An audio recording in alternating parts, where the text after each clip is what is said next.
True Am Sucks. Frolfcast, episode 17. The PDGA says this about true amateur events.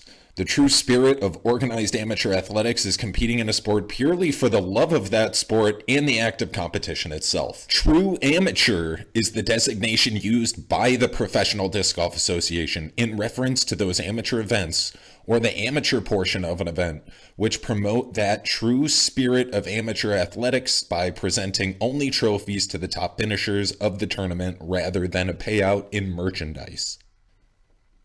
Instead, all players in the event receive equal value through their tournament experience due to the tournament amenities that are provided. I might have to read that again to fully understand what they are trying to say here. Instead, all players in the event receive equal value through their tournament experience due to the tournament amenities that are provided. So instead, all players in the event receive equal value to what? They don't really say. They just say equal value through their tournament experience due to the tournament amenities that are provided.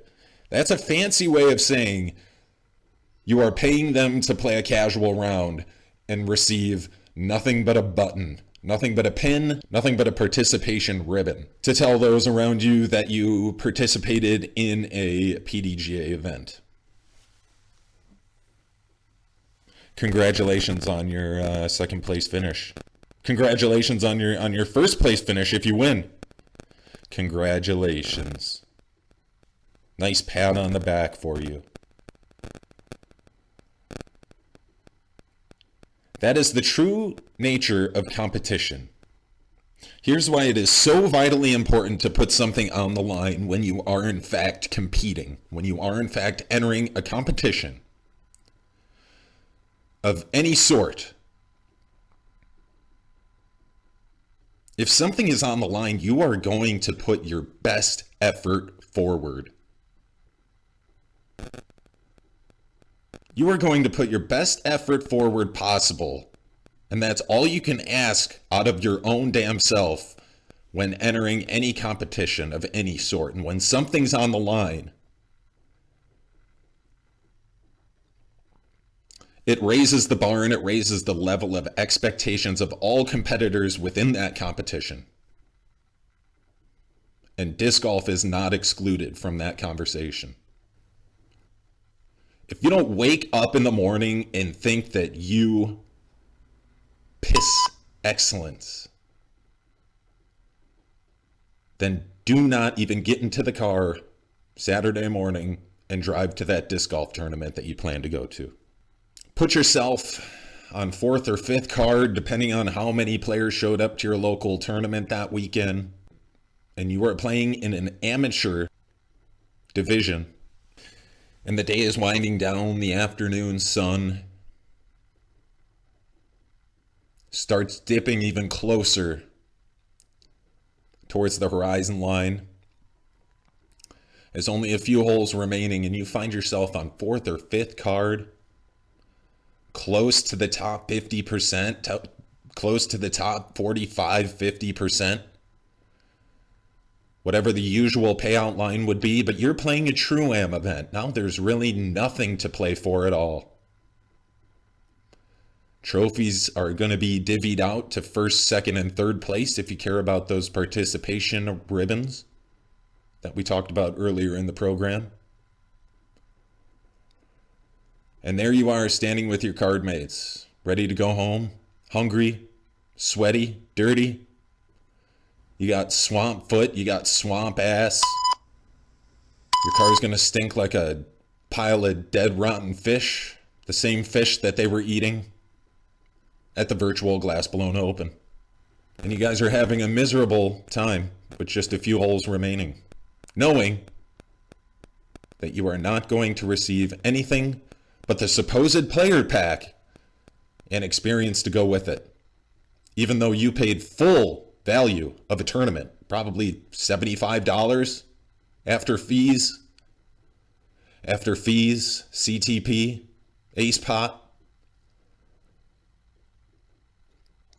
and you're going to go home with Realistically, probably, in my tournament experience, probably 35 to 45, maybe a $50 player pack. Sometimes they do come through with some baller and sick player packs, but give me a baller sick player pack and let's compete for some funny cash at least. We need something to play for out there. The PDGA goes on when they talk about what a true AM event should include. Mentioning tournament amenities. These should enhance each player's tournament experience at a true amateur event.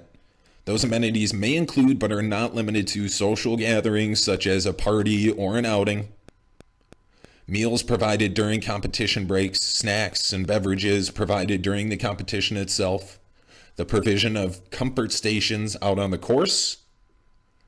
Usually those are beyond the park's limited facilities that they have and set up by the tournament director himself.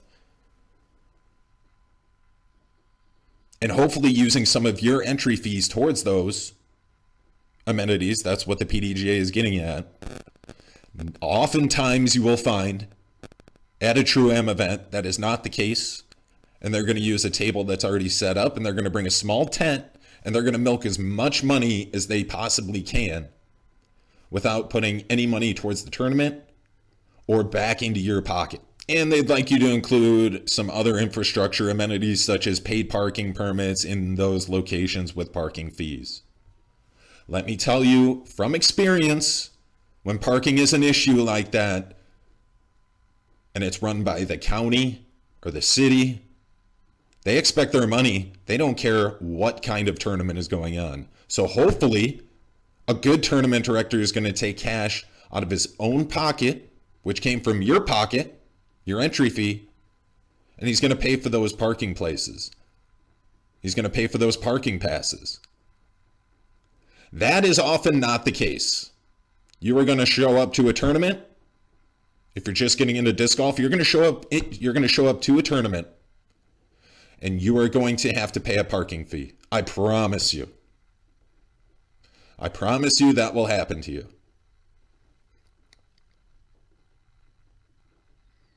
Those should be covered by the tournament directors. This is from the PDGA. Oftentimes that is not the case. Obviously, a player pack should definitely be included in a True Am event. That's the entirety of the idea. A package or commemorative items such as discs or clothing should be provided to each player, but it should provide only a portion of the tournament value. That is from the PDGA website. I'll say that again about a player pack. This is what they say. A package of commemorative items such as discs or clothing should be provided to each player, but it should provide only a portion of the tournament value. So from the PDGA themselves, your player pack should only be a portion of the entry fee that you so generously paid to the tournament director and the Professional Disc Golf Association. The goal of a PDGA True Amateur event is to provide a great holistic tournament experience to each player as they enjoy the spirit of amateur competition in the sport that they love.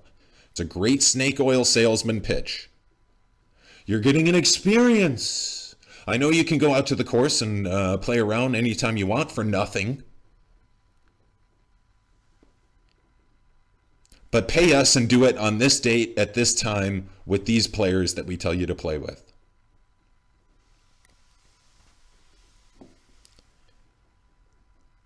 In this day and age where tournaments tend to fill quickly using pre-registration, True Am events are also easier on TDs as they can plan for expenditures on trophies, items for player packs, and tournament amenities with an eye on providing the same value to all registered players.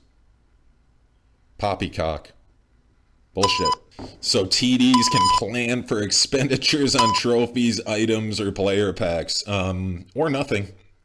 Pencil mini sticker and hope you enjoyed yourself.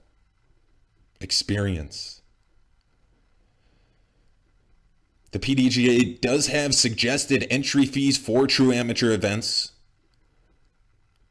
as they recommend you should use the same flat entry fee for all players to facilitate providing similar tournament value to all players. Things that are never done. From my tournament experience, I can tell you that is not the case. While you and your buddy may show up to the tournament and play the same course at the same time, and it's the same amateur event, he may be playing a lower division, such as intermediate. You may be playing MA1 and advanced. And for some reason, in advanced, you will pay a little bit more, maybe for the points you're competing for, but then again, you're competing for something at that point. I thought you didn't want to be competing for anything because you signed up for a true AM tournament. Silliness. So the fact that true AM events should use the same flat entry fee for all players to facilitate providing similar tournament value to all players is poppycock. It's clown shoes. They do have a list of event tiers. The amateur division. They say all divisions should be $100. An A tier all AM division should be $60 registration. And I can tell you right now that $100 for majors is a little low from what I've seen and from what I've personally paid. Sign up for a major. And in any AM division for $100, let me know how that goes. And let me know how much advanced is for those majors too. It's gonna be a little north of $100. That I can tell you. That I can tell you. $50 for a B tier, $40 for a C tier. When's the last time you played a true AM event in advanced and paid $40? Yeah. And tell me the last time you signed up for advanced at a C tier for $40, a true AM event, and got $40 back in equivalent value.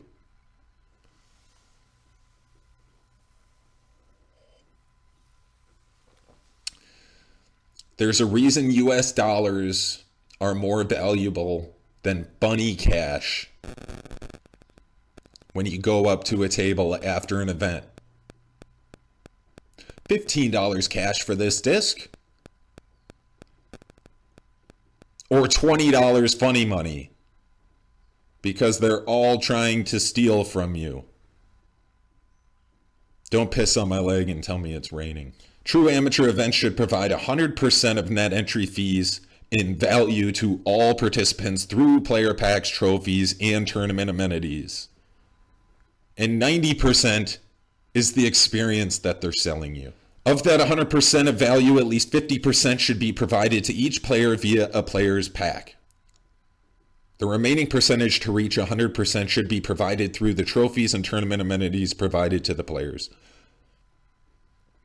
Higher tier events, which have more time available during the length of the event, should strive to provide as close to 50% of the value as possible with tournament amenities, while lower tier events with limited time available may provide larger player packs instead of as much value in amenities. Note that all percentages are based on value in retail, not cost on wholesale. Tournament directors should be able to cover all tournament expenses and make a profit as well through careful purchasing of tournament amenities, trophies, and player packs. And also ripping everybody off. No more true AM. If you don't want to compete, stay home. Play Rocker Novice. That's pretty cool for true AM. If it's a cheaper registration fee, if it's a cheaper sign-up fee like it usually is, that's cool. That's what those divisions are for. Now, if you're starting to talk MA2, MA1, intermediate and advanced, let's cut the shit. And let's compete for something.